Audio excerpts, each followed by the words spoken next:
नमस्कार मंडळी, आज आपण बनवणार आहोत अतिशय सुंदर सुगंधी आणि सणासाठी खास असा रोज गुलाब फ्लेवर मोदक. पारंपरिक उकडीच्या मोदकांना थोडासा आधुनिक ट्विस्ट देऊन बनवलेला हा मोदक दिसायला आकर्षक आणि चवीलाही अप्रतिम लागतो.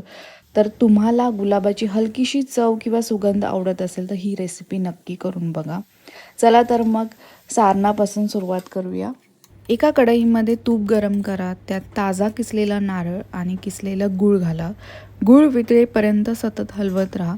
हे मिश्रण थोडंसं घट्ट व्हायला लागलं की त्याच्यामध्ये आपण, कारण की हे रोज फ्लेवर आहे, तर आपण गुलकंद टाकणार आहोत 2 चमचे.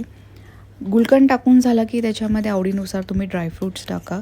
मी ड्रायफ्रूट्समध्ये फक्त काजू आणि बदाम टाकलेला आहे. काजू बदामने सारणाची जी चव आहे ती खूप छान लागते. आणि मग त्याच्यानंतर आपण थोडीशी वेलची पूड टाकणार आहे आणि परत एकदा सारण छान मिक्स करून घेणार आहोत. सारण तयार झालं की गॅस बंद करायचा. सारण जास्त आपल्याला कोरडं करायचं नाही. आता आपण उकड कशी करायची त्याची तयारी करूया. एका कढईमध्ये पाणी गरम करायला ठेवायचं. त्याच्यामध्ये तूप, चिमूटभर मीठ आणि रोज सिरप घालायचं. रोज सिरप घातल्यामुळे उकडीला एक हलकासा गुलाबी रंग येणार आहे. आता पाणी उकळायला लागलं की त्यात तांदळाचं पीठ घालायचं. लगेच गॅस बंद करून चमच्याने ते व्यवस्थित एकजीव करून घ्यायचं आणि झाकण ठेवून 5 मिनटं तसंच राहू द्यायचं. इथे एक छोटी टीप सांगते. रोज इसेन्स किंवा रोज सिरप जास्त प्रमाणात घालू नका.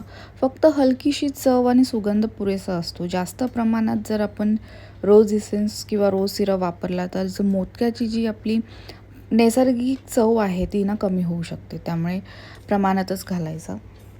आता पुन्हा उकडीकडे वळूया. उकड कोमट असतानाच हाताला थोडंसं तूप किंवा पाणी लावून ते व्यवस्थित मळून घ्यायचं. जितकी उकड मऊ आणि गुळगुळीत असेल तितके मोदक सुंदर होतात. तर इकडे मी सर्वात पहिले पाण्याचा हात घेऊन उकड मळून घेतलेली आहे आणि ती एकजीव करून घ्यायची, कारण की बऱ्याचशा गुठळ्या राहतात उकड काढताना. त्यामुळे एकजीव करणं खूप गरजेचं असतं. आणि मग त्याच्यानंतर तूप टाकून ती परत एकदा मळून घ्यायची.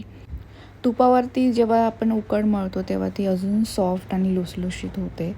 तर आता एक गोळा घ्यायचा, तो हातावरती मळायचा आणि हे बघा, ही अशी सॉफ्ट आणि मस्त किती सुंदर झाली आहे.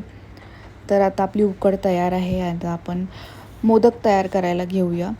तर सर्वात पहिले आपण गोळे करून घेणार आहोत. ती जी अख्खी उकड जी आपण काढलेली आहे त्याचा एक अंदाज येतो आपल्याला की अरे आपले किती गोळे बनलेले आहेत आणि किती मोदक होणार आहेत. तर काय होतं की कधी एकदम शेवटी कधी अंदाज चुकतो आणि मग तेवढे मोदक होत नाहीत. तर मग इथे आपल्याला आधीच कळून जातं की अरे आपले गोळे एवढे झाले आहेत आणि मोदक एवढे होणार आहेत. तर बस एक छोटीशी टीप आहे. तर आता आपण मोदक तयार करायला घेऊया. मोदकाच्या पाऱ्या पाडायच्या. आता गोळा एक हातामध्ये घ्यायचा. ते आता तुम्ही पाऱ्या हाताने सुद्धा पाडू शकता किंवा साच्याने सुद्धा पाडू शकता. तर मी हाताने पाडते. पारी फार जाड किंवा पातळ ठेवायची नाही, ती मीडियम ठेवायची. मोदक करताना खूप पेशन्स लागतात. उकडीचे मोदक जेव्हा आपण करतो तेव्हा, त्यामुळे थोडंसं पेशन्सने जेव्हा आपण करतो हळूहळू तर ते होतात, बनतात आणि छान बनतात.